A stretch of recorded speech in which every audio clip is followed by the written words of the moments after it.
আসসালামু আলাইকুম। আজকে আমি আছি গাজীপুর সশরেশ্বর মন্দির, আর এই মন্দিরের পুরো ইতিহাসটা আমি আপনাদের মাঝে তুলে ধরবো। দেখতে পাচ্ছেন কত বড় স্থাপত্য নিয়ে এই মন্দির দাঁড়িয়ে আছে।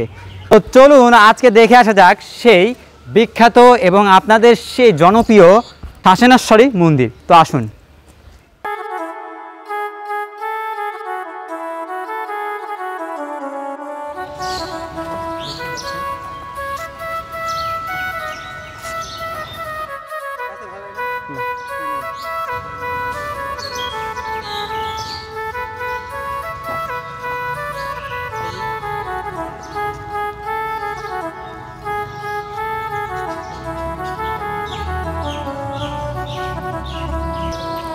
আপনাদের সেই জনপ্রিয় সেই শাসনেশ্বর মন্দির দেখতে পাচ্ছেন, যেটা হয়তো আপনার ৫-৬ তলা ছাড়িয়ে যাবে।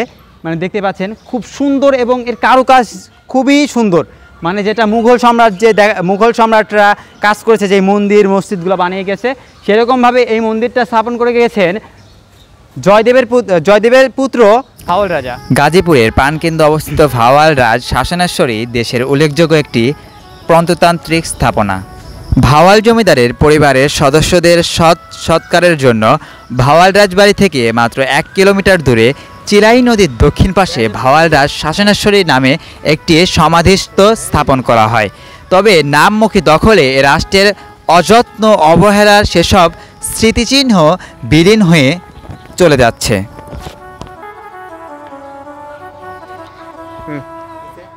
রাজ শাসনেশ্বরীতে সরজমিনে দেখা যায় ঐতিহাসিক এই স্থাপনার মধ্যযুগীয় নানা পুরাকীর্তিত নিদর্শন ছড়িয়ে ছিটিয়ে আছে। দূর থেকে সৌন্দর্য ভেসে এলেও কাছে এগিয়ে গেলে দেখা যায় জরাজীর্ণ ও ভোগপ্রায়ত্র ক্ষয়ে পড়ে আছে পরেস্তরা, দেখা দিয়েছে ফাটল, পুরো মন্দির দখল করে নিয়েছে হরেক রকমের পরিস্ত্রিপ।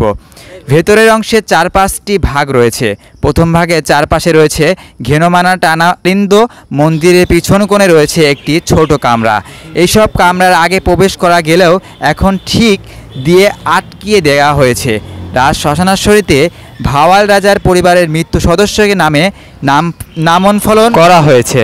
গাজীপুরের এই শাসনেশ্বর মন্দির দখল করে আছে বড় একটি স্থাপত্য নিয়ে, আর এই স্থাপত্য নিখুঁত আকারে আঁকা হয়েছে এই দেওয়ালে দেখতেই পাচ্ছেন। নিখুঁতভাবে এই দেওয়ালে আঁকা হয়েছে সুন্দর সুন্দর চিত্র, যেগুলো মুঘল সম্রাট এবং অন্যান্য রাজাদের বড় বড় স্থাপত্যগুলো, যেমন মমতাজের জন্য নির্মাণ করেছিল শাহজাহান তাজমহল। তেমনিভাবে আগেকার রাজা এবং জমিদারদের রাজপ্রাসাদ ছিল রাজকীয় এবং উন্নত।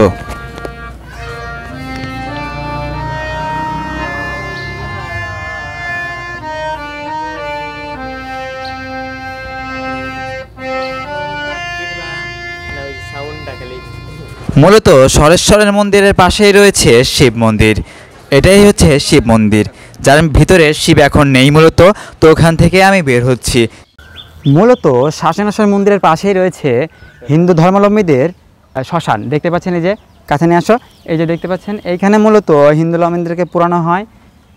এই যে এটা, আর ওই যে ওইখানে একটু দেখানো যাক। আসো এইদিকে আসুন, দেখা যাক। এই যে দেখতে পাচ্ছেন, একটু দেখা দাও ওখানে। আর দেখি না, এই যে